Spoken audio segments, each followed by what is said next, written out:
বীরভূম লাল মাটির শহর হিসাবে পরিচিত। আর এই বীরভূমের মধ্যে রয়েছে 5টি সতীপীঠ, অন্যদিকে রয়েছে সিদ্ধপীঠ, তারাপীঠ। আর এই তারাপীঠের পাশেই রয়েছে আটলা বামাখ্যাপার মন্দির।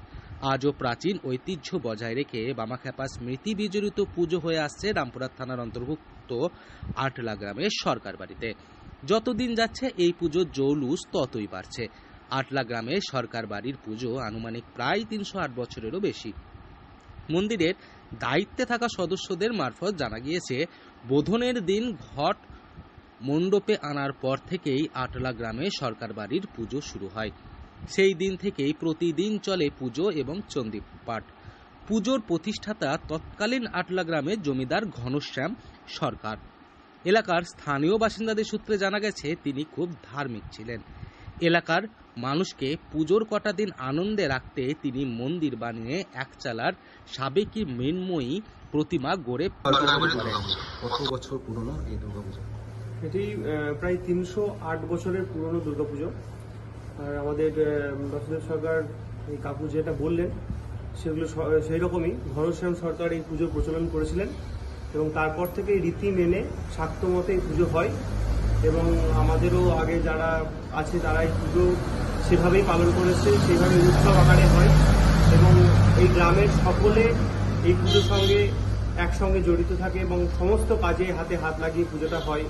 সপ্তমীর দিন মায়ের অন্নের ভোগ হয় এবং অষ্টমীর দিনকে রীতিনীতি মেনে যেভাবে আগে পুজো হয়ে এসছে সেই সমস্ত ভোগাদি দিয়েই পুজোটা সম্পন্ন হয়। যদিও এর পরবর্তীতে জানা গিয়েছে, রক্ষণাবেক্ষণের অভাবে মন্দিরটি ভেঙে পড়েছে, কিন্তু পুজো বন্ধ হয়নি।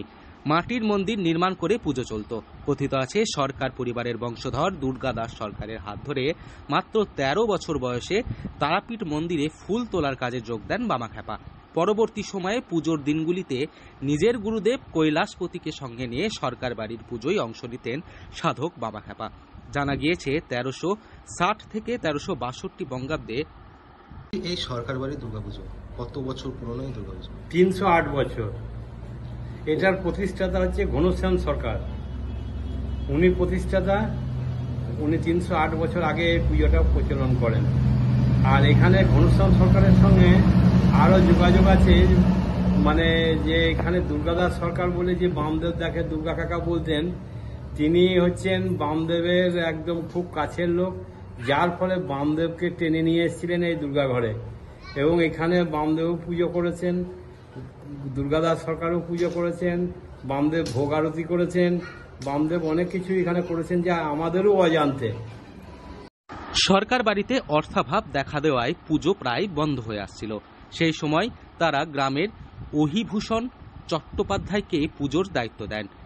সপরিবারে ভাগলপুর চলে যান, কিন্তু অহিভূষণের আর্থিক অবস্থা ভালো না থাকায় এগিয়ে আসেন গ্রামের কুমারীশ চন্দ্র সরকার।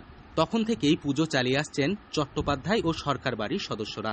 তাই এবার বীরভূম গেলে অবশ্যই ঘুরে আসুন এই দুর্গা মণ্ডপ থেকে। বীরভূম থেকে সৌভিক রায় রিপোর্ট, লোকাল 18 বাংলা।